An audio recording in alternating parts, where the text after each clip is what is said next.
When we talk about healing, I think it's important to know what we're healing from. And so to know that, to be aware of that, we have to look into the shadows. As you said, there can be no light without the shadows. And as much as we all wish to be in the light most of the time, we know that, as we said, there is no light without the shadows. So we need to be able to spend some time in the shadows as well, and to acknowledge what is there in those shadows, and what is there to be felt. And so I'm noticing that this oftentimes is a very unpopular field of work that I'm in, and I understand that, but at the same time, I think it's really necessary. And you mentioned balance, and I think balance is a great thing to try to achieve. And sometimes we get out of balance, and sometimes we feel negative, even though we think we shouldn't. We should be grateful that our house didn't burn down. We should be happy that all our loved ones are safe. We should be thinking this or feeling that. And then the truth deep down might be we just don't. We just don't feel it. We feel depressed or sad or devastated or angry, or well, there could be all kinds of unpopular feelings that are still there even though they shouldn't. And so what I'm doing is I'm working on those shoulds with people, and I'm trying to open spaces where it is allowed to feel whatever emotion is there, and to find out what's behind it. And the first thing is to acknowledge that we are feeling a certain way, and then to try to make sense of it. And in a lot of times, or actually every time, it does make sense how we feel, because there is something that we might not be consciously aware of, but in our subconscious minds, all our emotions make perfect sense. And this is where I like to invite people to go deeper and to see what there might be that they are not consciously aware of. Usually I'm doing this in a conversational way, so of course I'm working with people that then tell me what's there, and then they need to take some courage oftentimes to say things that they maybe feel ashamed of. They don't want to say, I'm blaming someone for something, or I'm jealous because they have something that I don't have. But allowing these feelings to come up in a safe space, in a space where people are not judged for their feelings. This can come up, and then eventually the light will then help to heal it. But to come to the light, sometimes we need to dig in the shadows. And while I'm talking, and the people that listen to me now might already feel it, that it can stir up some emotions, and I'm always inviting this to happen. It's okay. So the message that I would give out today is, it's okay how you feel, however you feel. And there's this wise saying, this too shall pass, and yes, that's right. And sometimes it's not the moment where it already has passed, and then we have to deal with it as it is in the present moment. So my invitation is to just be with whatever you feel right now, and accept the way you feel right now, and don't blame yourself. Even if you have negative thoughts or negative feelings in this moment, it's okay. There will be perfect reasons for you to have these feelings or thoughts in this moment.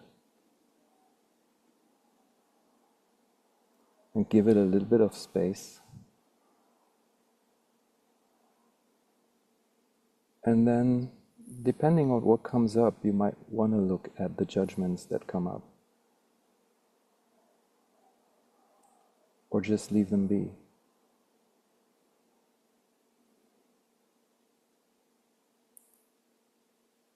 And I would like to open the discussion about this. If you feel like sharing something, the people that are online right now, feel free to comment on. It's so important to have compassion and just acknowledge, okay, at this point in time, I was so desperate that these were my thoughts, and I have maybe grown out of this, but at the time that was my truth. And I wasn't a bad person for feeling this or writing this down. It was just the situation that I was in, and I was at the moment honest with myself writing this down. So at that time, that was my truth. And a second later, maybe it had already changed. So yeah, because we change all the time. So, you know, the moment you write it, it might already have passed. The thing that came up was they're trying to do it alone. I think trauma in most cases happens because people were left alone in a certain situation. And the healing is to not do it alone. So I think that's one of the biggest. I just had someone call me yesterday actually, and the woman had read a book. There's a book about the healing modality that I work with, the completion process by Teal Swan, and it's a great book. It explains the process in detail. And then this lady called me and she said, I tried to work with the book on myself, but it doesn't work. I get stuck somehow. I don't know what's wrong.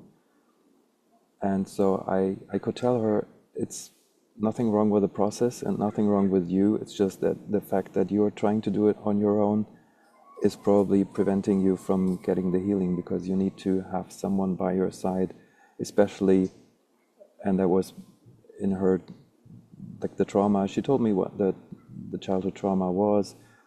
I could tell her, yeah, especially in this situation that we were in as a child, you would have needed somebody with you, and there was nobody. So the healing lies in not going there on your own again, even though you think, oh, I'm an adult now, I can deal with everything. And some people really, especially when they had childhood trauma, they harden up, they toughen up, they get very how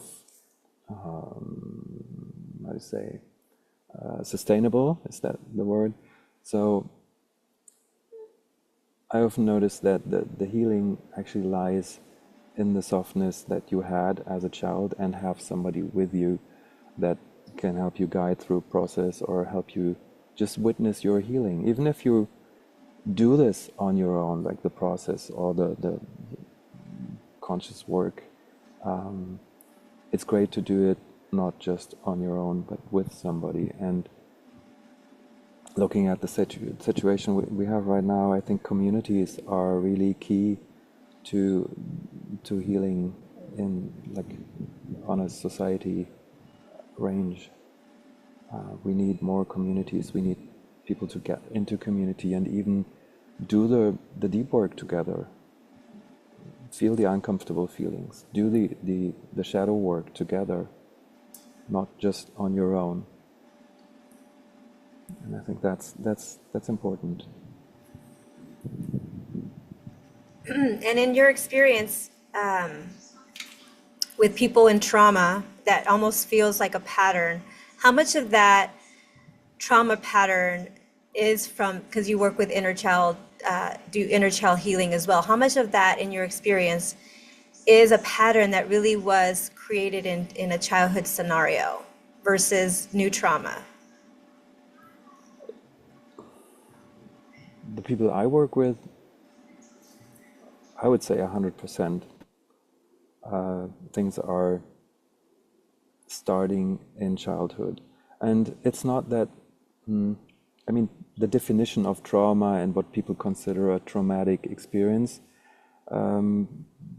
people might have different opinions on this. A lot of beliefs result from childhood, and if you were not in a supportive environment, you might not have a lot of self-esteem, or you might not feel very powerful when you grow up because you were not feeling powerful as a child.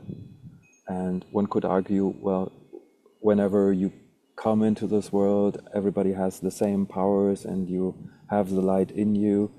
I'm not arguing that, but it's maybe you know the story about the elephant that gets tied to a little tree when it is a just very little elephant, and then it grows up and it could easily just walk away from the tree because it's just a small rope and a small tree or even a bush, and the elephant doesn't know it's grown already.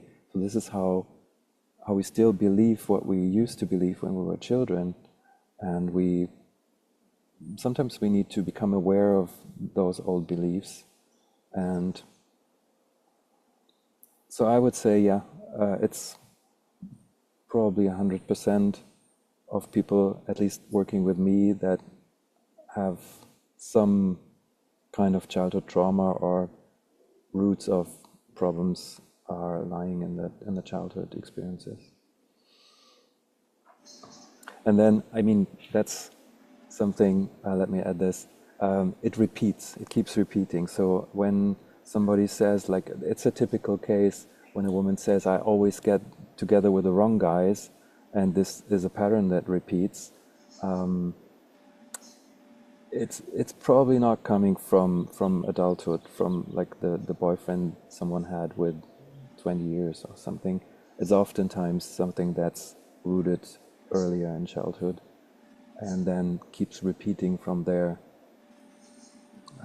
And yeah, well, there are many examples that can be told.